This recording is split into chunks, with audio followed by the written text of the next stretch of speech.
In early spring 1964, giant earth-moving machines start excavation of what is destined to be the biggest and best teepee an Indian brave ever called home.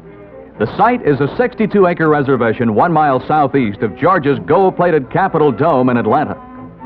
The eventual completion here of a modern coliseum at a cost of some $18 million will mark two tremendous achievements for Atlanta and the Southeast. First, the completion in only 51 weeks of a stadium the equal of any in professional sports. And second, the fielding of the first Major League Baseball team in this part of the country.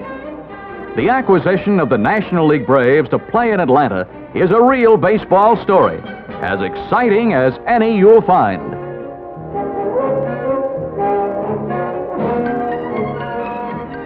Atlanta's push to bring Major League Baseball to the Southeast had strong local support.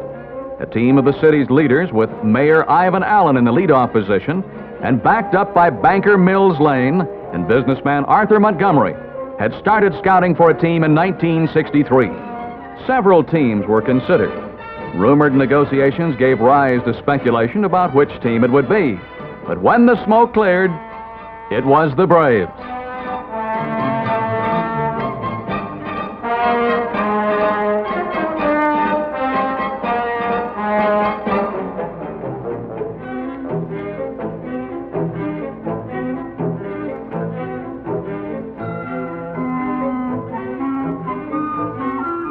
Work on Atlanta Stadium never slackens. The original budget is sweetened by some $700,000 for extra rush overtime work. And in the 51 weeks asked for, the stadium is delivered. On April 9th, 1965, a baseball-hungry crowd of 6,000 people mobs Atlanta Airport to welcome the Braves for a 3-game exhibition series with Detroit's Tigers. And they're led by the mayor of the town. Technicalities have come up that will block the Braves' move in '65. They won't be calling Atlanta home until the '66 season, but the fans react in grand style. We've waited this long, they say. Another year won't matter.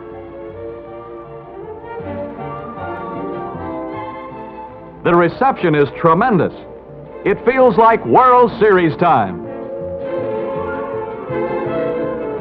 The mayor greets Braves officials Bartholomew and McHale and team captain Matthews. Club manager Bragan gets a tremendous reception from the fans.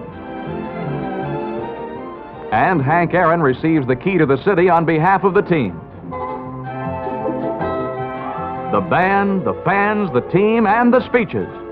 Atlanta welcomes a new era of big-time sports in the Southeast.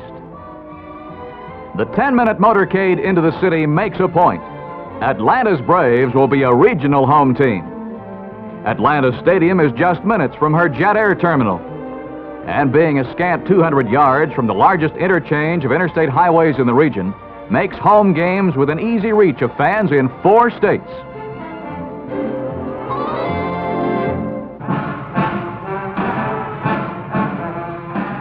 $60,000 fans line the streets, clamoring, cheering, and hounding the stars for autographs. For many of the players and coaches, it's like coming home. Eddie Matthews, as the 18-year-old star of the 1950 Atlanta Crackers, once rattled the outfield boards of old Ponce de Leon Ballpark. And Dixie Walker, a former manager of the Crackers and a native of Birmingham. Whitlow Wyatt, another Cracker manager. Mac Jones, center fielder, an Atlanta native. And Coach JoJo White from College Park, Georgia. It's still early April and the season hasn't begun, but baseball fever has hit the city.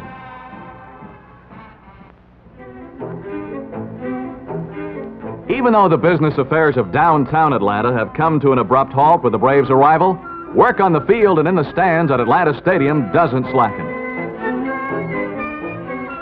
All available help is thrown into the fray as the condition of the playing field quickly shapes up. The new outfield sod is painted green. The final touch-up goes on everywhere. Even though game time isn't far away, nobody quits. The magnificent 51-week effort goes right to the wire.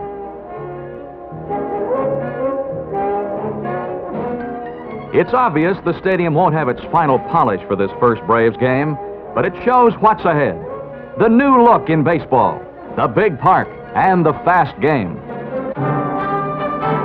The fans start arriving in mid-afternoon, and at 5:30, the 40 gates to Atlanta's new home of the Braves swing open. 38,000 fans troop inside to watch baseball and to satisfy their curiosity. They're anxious for a first look at these Braves they've heard so much about. And for most fans, it's a first look at this new stadium as well.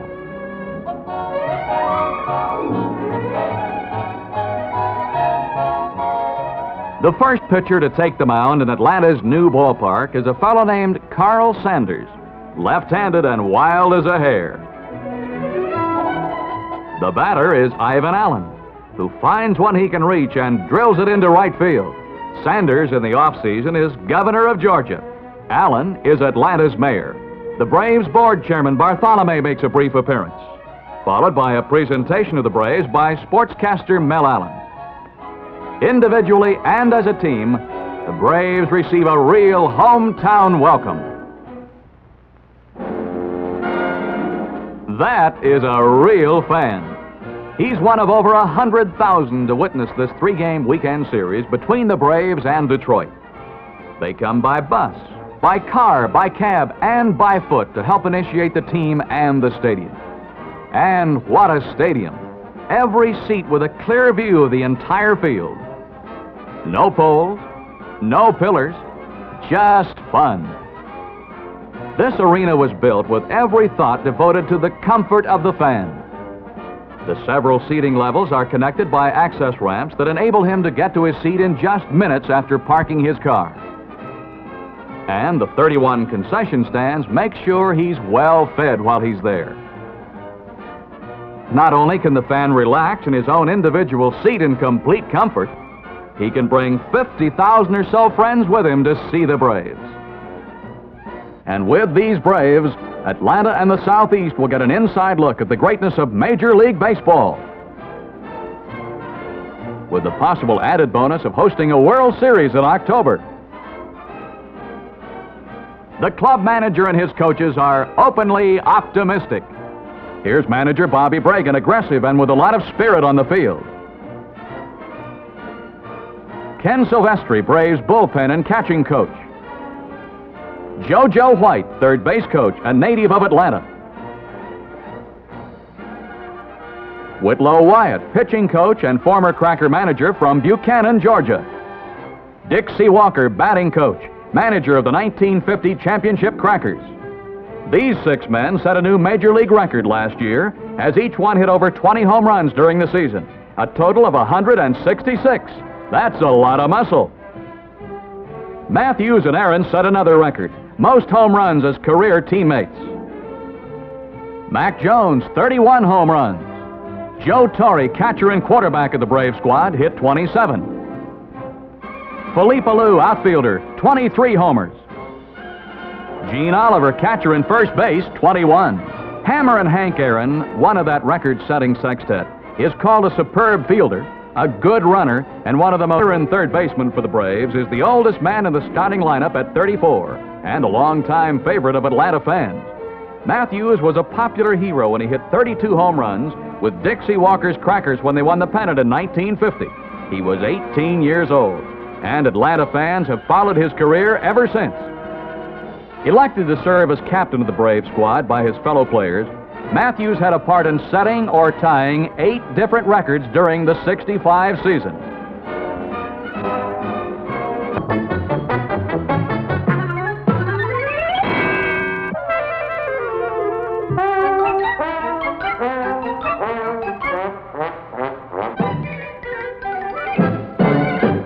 Matthews is a fixture at third base. He's played more games and had more fielding chances there than any other player in National League history. Mac Jones, until 1965, could have been elected the Braves' most variable player. His career was like a yo-yo, up for a while, then back to the minors. But when the chips were down, the Braves really needed the long ball and the strong outfield defense. Mac Jones arrived. Manager Bobby Bragan called his arrival one of the biggest boosts the Braves got all season.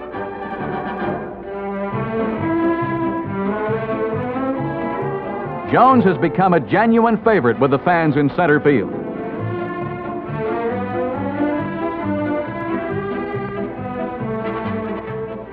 Watch him steal this outfield fly.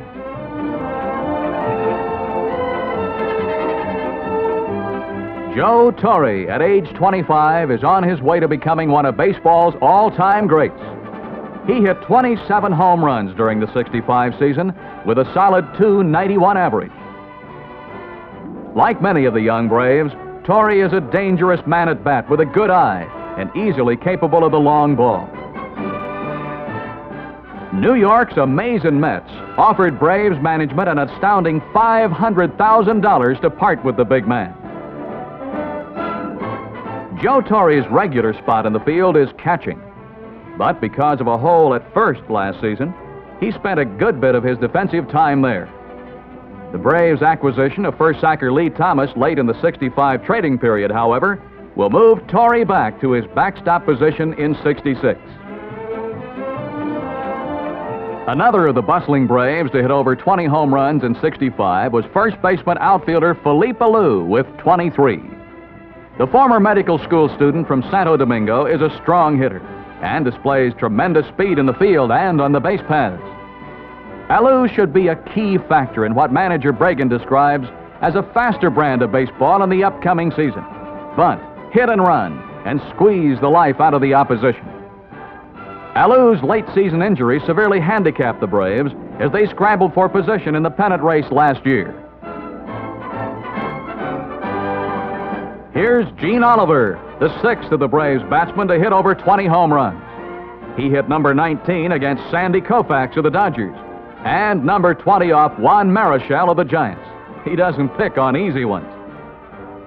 Last season, Oliver spent most of his time behind the plate while Torre helped fill the gap at first. He finished up with a very respectable .270 average.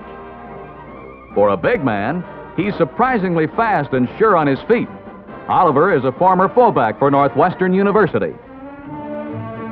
The pitcher's mound could hold the key to Braves' success in '66. And top man in the starting pitching department is Tony Cloninger of Iron Station, North Carolina. Here, the Cloninger touch proves to be too much for Willie Mays. Last year, Cloninger became the Braves' first 24-game winner in 17 years. Relying basically on a humming fastball, Cloninger added a slow curve and a changeup and rang up 210 strikeouts. He could well be the top starting pitcher in the major leagues this year. Along with Cloninger in the starting rotation on the mound is curveballing southpaw Wade Blasingame. This 22-year-old is a big leaguer through and through, chalking up 16 wins last season. Blasingame gave the club badly needed pitching support when Denny LeMaster developed serious arm trouble. Blasingame should be even better this year. The batting contingent requires a strong bench for sticky situations, so the starting pitcher must rely on the man in the bullpen, the relief specialist when the need arises, because there are those days. The Braves' bullpen bunch is proving itself to be one of the most dependable in the game. Here, Phil Niekro, 27-year-old right-hander, takes the mound to save a game against the Pittsburgh Pirates. Even though you'll seldom see 20 victories credited to a relief pitcher at the end of a season, his importance to the team is like collision insurance on the expressway. He is frequently the only man who can pull the plug in the other team's rally, as Niekro has just demonstrated against the Pirates.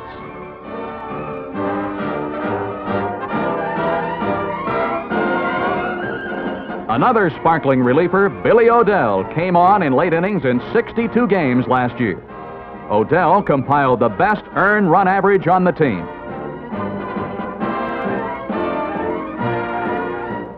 Hank Fisher, a 25-year-old starting right-hander, could win as many as anybody on the team this season.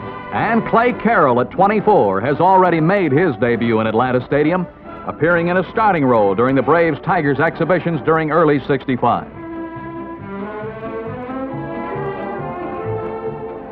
Woody Woodward, like most of the Braves, is a youngster at 24. He had a tremendous pair of shoes to fill at shortstop when Dennis Menke was knocked out due to an injured knee early in the season last year. But the flashy infielder from Florida State University came through in strong style as a dependable hitter and a good man with the glove. Here's Frank Bowling, who's been a regular at second base in the Braves infield since 1961. Bowling came back from a bad slump in '64 to be a mainstay in the crucial second base slot this past year.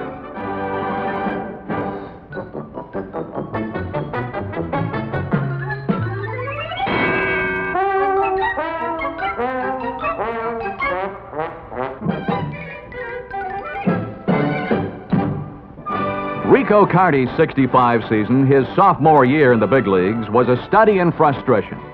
He had been sensational in his rookie year in 1964, copying second-place batting honors for the entire league. But an untimely injury during spring training kept the hard-hitting Dominican from reaching near his potential in '65. And his injury was one reason the Braves finished in 5th place last October rather than 1st. Yes, the Braves will all be there, and all-time greats from other teams as well, like Sandy Koufax of the Dodgers. Koufax was elected Athlete of the Year by the country sports writers in 1965. Willie Mays of the Giants, whose dependably steady performance, great power at the plate, and breadbasket catches in the outfield have made him a favorite of fans from New York City to San Francisco. Mays, born in Westfield, Alabama, poked a tremendous total of 52 home runs in '65 and is one of the Giants' all-time top 10 hitters.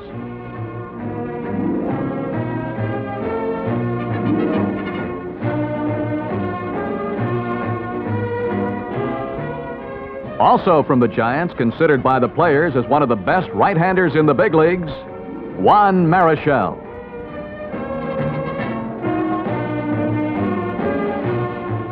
Jim Hart smacks one over Mac Jones' head and into the center field stands in this late-season Giants-Braves game. Hart, 25-year-old infielder and a strong competitor, hails from Lenore City, North Carolina. And with his ability to poke that long ball, he gets pretty careful handling from opposing pitchers.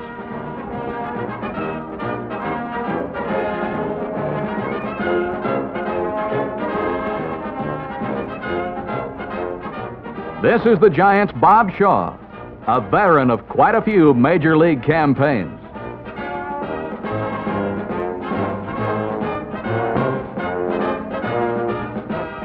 Shown here in action for the St. Louis Cardinals a short time before being traded is shortstop Dick Grote.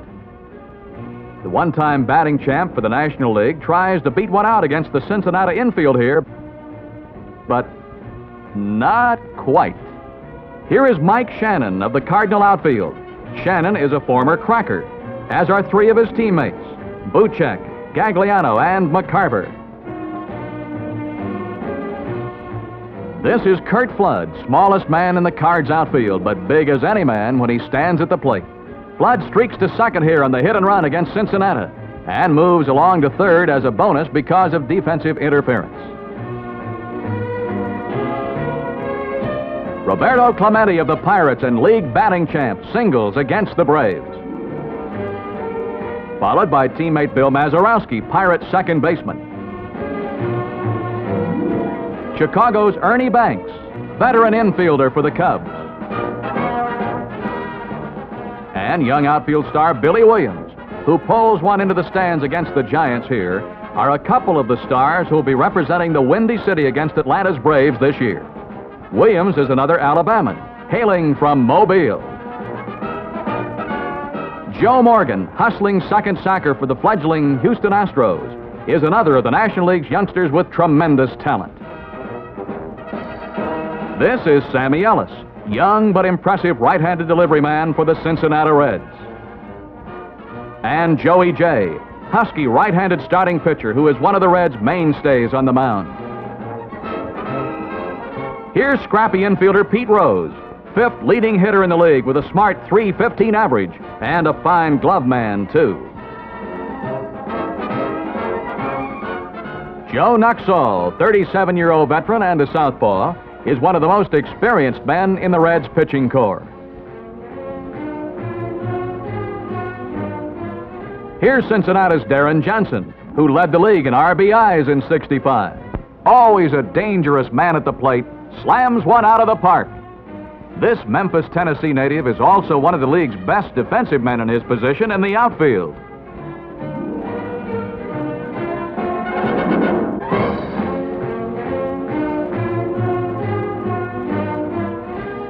And right on the heels of Pinzon's round tripper, outfielder Tommy Harper knocks one out of the park.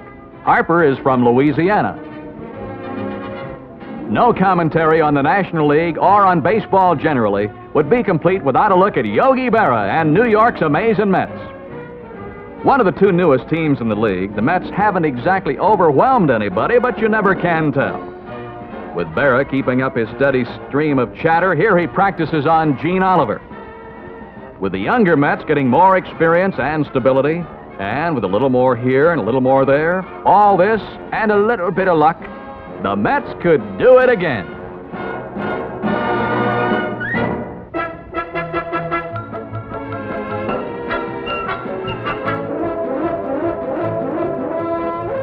These stars and others from all 10 great teams in the National League will play for Atlanta and Southeastern fans all summer long.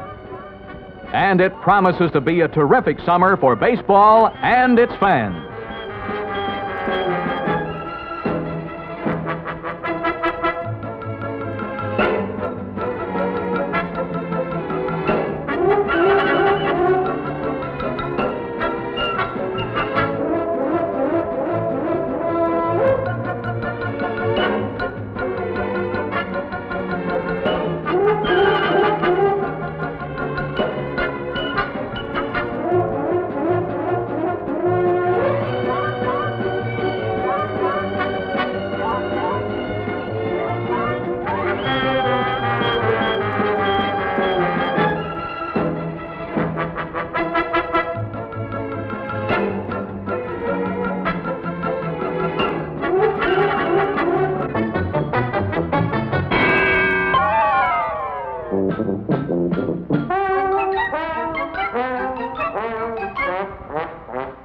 Manager Bobby Bragan sees a trend developing in today's game, an emphasis on running, going for the short ball in the tight spots, and bunting with a squeeze play brought out of mothballs. Bragan sees the '66 Atlanta Braves playing this kind of baseball, and he sees the fans loving it.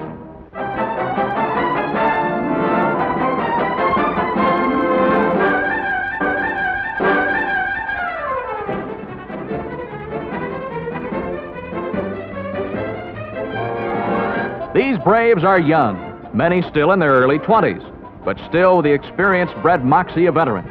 They're strong with more men capable of the long ball than any other team in baseball. And potentially, their pitching is the best.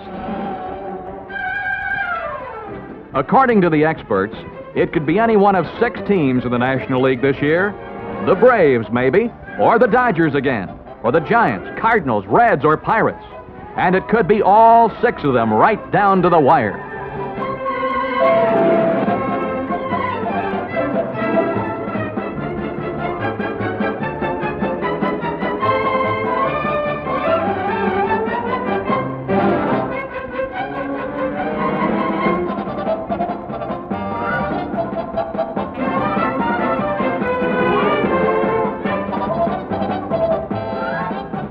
So at last, the Southeastern baseball fan has a Major League home team. He can attend home games in person or tune in on the Braves radio and television network. Either way, he'll have a ball. So come on out, fans. Here come the Braves.